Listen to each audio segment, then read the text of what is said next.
कैसे हैं आप सब लोग? उम्मीद है शानदार, जिंदाबाद, जबरदस्त होंगे। बच्चों, वरदान बैच अगर आप इससे जुड़े हैं तो इसका टाइम टेबल भी मैं बताऊंगा, साथ में आपके बहुत सारे प्रश्नों के जवाब भी इस वीडियो में देने वाला हूं। पेट से संबंधित जितनी भी चीजें हैं, डाउट दूर हो जाए, ऐसी मेरी कोशिश है हर पेट वीडियो से। तो मेरे भाई, पेट में ज्यादा अच्छा स्कोर करना क्यों जरूरी है, मैं कई वीडियो में बता चुका हूं कि आगे पेट के बाद जितनी भी ग्रुप सी की अलग अलग भर्तियां पेट यूपीएससी आयोग द्वारा की जाती हैं, उनमें अगर कम वैकेंसी आएंगी तो ज्यादा मार्क्स वालों को ही मौका मिलेगा। इसलिए पेट पास कितने पे होगा इसकी किसी को भी कुछ नहीं पता होता। बस कोशिश ये होनी चाहिए कि हम ऊपर के 10,000 बच्चों में हमारा स्थान हो, ऊपर के 5,000 बच्चों में मेरा स्थान हो, ऊपर के 1,000 बच्चों में मेरा स्थान हो। फिर तो चाहे कितनी भी वैकेंसी क्यों ना आए, आपको मौका मिलना ही मिलना है। सोच करके देखो कि यार ये 30 गुना हर वैकेंसी में लेते हैं, कहीं 300 भी वैकेंसी आती है तो आप अगर 10,000 बच्चों के अंदर हैं, आपकी रैंक 10,000 बच्चों के अंदर, वो रैंक मैं आपको एग्जाम देते ही आपको बताऊंगा, ठीक है? जब रिजल्ट आएगा तो वो मैं आपको बता दूंगा कि परसेंटाइल आता है, उससे रैंक पता लग जाती है। तो मेरे भाई, तो अगर आप ऊपर के 10,000 बच्चों में हो और 300 वैकेंसी आई तो 30 गुना ये बच्चे लेंगे, तो ऊपर के 10,000 बच्चों को टेस्ट में मौका देने का मौका मिलेगा, ऊपर के 10,000 बच्चों को। तो 300 से कम तो वैकेंसी आएंगी, खैर कहां, 300 तो आती ही है ना लगभग। अब 300 वैकेंसी में अगर आपको मौका मिल रहा है तो आप अच्छी पोजीशन पे हो पेट में, ठीक है? चलो, तो आपका टारगेट कम से कम इतना तो हो कि हम पहले 10,000 बच्चों में जरूर आएंगे, पहले 10,000 बच्चों में, जो सबसे ऊपर के 10,000 बच्चे होंगे, ठीक है? फिर आपको 300 वैकेंसी पे भी आपको मौका मिलेगा। अब आगे बात करते हैं कि प्रारंभिक अर्हता परीक्षा के लिए 14 मई से कर सकेंगे आवेदन। ये तो मालूम है कि पेट के फॉर्म जो है वो 14 मई से 17 जून के बीच में भरे जाएंगे। एग्जाम डेट इसमें तो नहीं लिखी है, लेकिन जो अभी इंटरनल सोर्सेज से पता लगा है वो सितंबर के तीसरे या चौथे सप्ताह में एग्जाम कराने की बातें चल रही हैं। हालांकि इतने दिन पहले कैसे एक्सपेक्टेशंस हो सकती हैं, वो भी ऐसे आयोग से जिसका कल का नहीं पता, यूपीएससी आयोग से ये उम्मीद कर सकते हैं कि 3 महीने की बाद की हम भविष्यवाणी कर ले? नहीं, इससे तो एक्सपेक्टेशंस तो नहीं है। पर मैं आपको एक बात बता दूं कि पेट को इनको कराने की बहुत जल्दी है, इससे लेट होने के चांस तो नहीं है, जल्दी एक बार को हो जाए। देखो, ये अभी एक्सपेक्टेशंस ये है, पर ये प्री पॉइंट भी हो सकता है।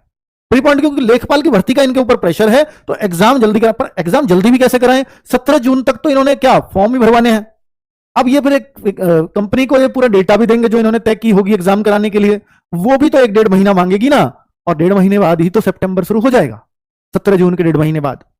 तो इतना तो वो मांगती है, इसलिए बहुत जल्दी कैसे करा पाएंगे। हालांकि इन्होंने पहला अगर रिकॉर्ड बताऊं तो मई में लेकर के 21 अगस्त के आसपास, 28 अगस्त के आसपास एग्जाम डेट दे रखी है, क्योंकि पेट को ये बहुत गैप फॉर्म में और एग्जाम में नहीं होता। कई बार तो ऐसा आया था कि एग्जाम डेट आपको मात्र 28 दिन पहले पता चली है या 21 दिन पहले भी पता चली है। अब कर लो, तैयारी कैसे करोगे, ठीक है? क्योंकि आयोग का कोई निश्चित कैलेंडर नहीं है, इसलिए आपको एग्जाम के लिए प्रिपेयर्ड रहना पड़ेगा। चलो, तो 2 महीने की पढ़ाई काफी होगी, मैं इतना आपको विश्वास दिलाता हूं, क्योंकि 2 महीने की पढ़ाई मैं काफी और जगह नहीं बोलूंगा, बस इस जगह बोल सकता हूं क्योंकि यहां मैथ के गिने चुने 5 टॉपिक हैं। उन 5 टॉपिक को कराएं तो कोई 15 दिन में, 20 दिन में करके, 15-20 दिन प्रैक्टिस करके आराम से सॉल्व हो जाएगा। गिनती के 6 चैप्टर रीजनिंग में है, सिर्फ 6 चैप्टर, ठीक है? और वही टॉपिक्स हैं। और जीएस की बात करें तो जीएस को जिसको बोलते हैं अपार है, हालांकि 2023 का पेपर हुआ उसको छोड़ दो, उसको साइड कर दो, वो अपनी आयोग ने दुश्मनी निकाली थी बच्चों से, तो अगर उसको भी देखें तो अपने टॉपिक से बाहर नहीं जाता। 21 का और 22 का पेट इसका बहुत बड़ा उदाहरण है।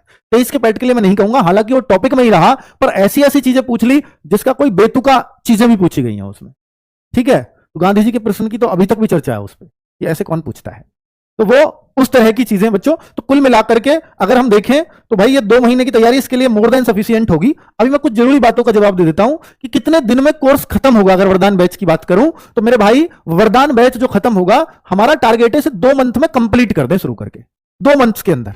पर हम सारे सब्जेक्टों को कैसे चलाएंगे वो बताएं, सब्जेक्ट्स बहुत सारे हैं इसके अंदर, जीएस को ही कई सब्जेक्ट्स में तोड़ा हुआ है, तो कैसे चलाएंगे वो भी आप समझेंगे। अभी 7.5 घंटे डेली लाइव क्लास का हमने बनाया है कि 7.5 घंटे अगर हम 2 महीने तक पढ़ाएं और 2 महीने से पहले ही ये सिलेबस खत्म कर देंगे। सबसे अच्छी बात है इकोनॉमिक्स है तो इकोनॉमिक्स में टॉपिक्स हैं, ज्योग्राफी है तो ज्योग्राफी में यही टॉपिक्स है, इन्हीं से पूछा जाएगा। हिस्ट्री है तो इन टॉपिक्स को पढ़ लीजिए, तो वो जो है भारतीय राष्ट्रीय आंदोलन है तो ये टॉपिक्स पढ़िए। तो उस तरह से दिया हुआ है, सिलेबस को डिफाइन किया हुआ है, जीएस को भी। अच्छी बात यही है बस, इस सिलेबस में बैच के अलावा कुछ भी एक्स्ट्रा पढ़ना पड़ेगा क्या मेरे भाई? कुछ भी एक्स्ट्रा पढ़ने की जरूरत पड़ेगी ही नहीं। बस अगर आपको एक्स्ट्रा प्रैक्टिस थोड़ी बहुत अगर करनी पड़े और डीआई आपने पहले ना पढ़ा हो तो मेरे भाई डीआई 20 नंबर का आता है, 4 क्वेश्चन आएंगे 5-5 नंबर के। तो मेरे भाई डीआई 20 नंबर का आता है, 4 क्वेश्चन आएंगे 5-5 नंबर के। उनको थोड़ा सा प्रैक्टिस मांगेगा, बाकी तो जो आपके क्लासेस के नोट्स हो ना उनको अच्छे से पढ़ लेना, वही आपको पैट में करा देंगे बढ़िया नंबर आपके, ठीक है? अगर पैट 2021 और 22 जैसा आया तो हम टारगेट देंगे आपको कि आपको 80 क्रॉस करा पाए, ठीक है? चलो, केवल बैच से पढ़ने पर कितने मार्क्स आ सकते हैं? तो मैंने आपको बोला कि अगर देखिए यहां अच्छे बुरे की बात नहीं है, पैट 2023 के 40 मार्क्स पैट 2022 के 80 मार्क्स से बेहतर है। पैट 2023 के 40 नंबर पैट 2022 के 80 नंबर से ज्यादा अच्छे थे। तो ये तो टारगेट हम कैसे दे सकते हैं कि 40 करें या 80 करें? जाहिर सी बात है सबको 80 ही अच्छे लगेंगे, पर मैंने बोला कहीं कहीं 40 भी अच्छे होते हैं, क्योंकि पैट में कॉमन कट ऑफ की डिमांड उठी और उससे उन्होंने दुश्मनी निकालते हो कि अब कोई कॉमन कट ऑफ मांगेगा तो कितने पे मांगेगा? 60% पे फिक्स कर दो जी। तो 40% वालों को भी अच्छी पोजीशन मिली थी वहां। 30%, अब वो 60 की डिमांड करते तो उसमें बच्चे ही 5000 भी पास नहीं थे पैट 2023 में, ठीक है। और फिर जहां इन्होंने 2.5 लाख बच्चों को भी मौका दिया है, 15-15 नंबर पे भी मौका दिया है, पैट 2022 से 15 नंबर पे भी कट ऑफ गई है 15% पे। अगर 60% कर देंगे तो फिर तो 60% प्लस वाले ही आएंगे, ठीक है। तो वो एक इन्होंने एक उदाहरण दिया था कि ऐसा पेपर बना देंगे अब आप कॉमन कट ऑफ ही मांग नहीं करोगे, उसको मतलब उसको छिपाया था इन्होंने जैसे भी कराओ, ठीक है। मेरा मानना तो यही है।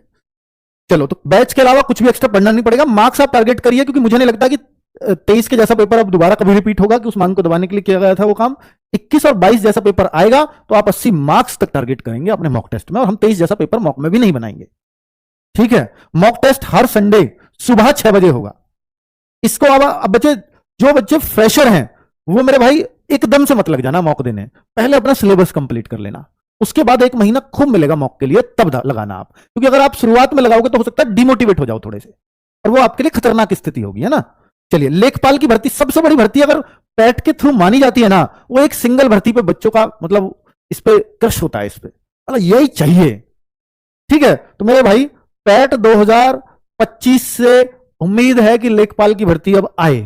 पैट 2023 से इसकी पहले आयोग ने बोला कि उसी से निकालेंगे वैलिडिटी एक्सटेंड करके, पर अब ये बिल्कुल भी संभव नहीं दिखता। और अगर ये पैट 2025 से आई तो वैकेंसी, क्योंकि 26 में रिजल्ट आएगा आपका जनवरी में, और अगर ये जनवरी में रिजल्ट आता तब ये वैकेंसी आएगी, और तब ये वैकेंसी आई तो आज इस पे 7000 पद हैं, 7200 पद हैं, 7500 पद हैं, 7900 पद हैं, ठीक है, 8000 ही हो गए लगभग।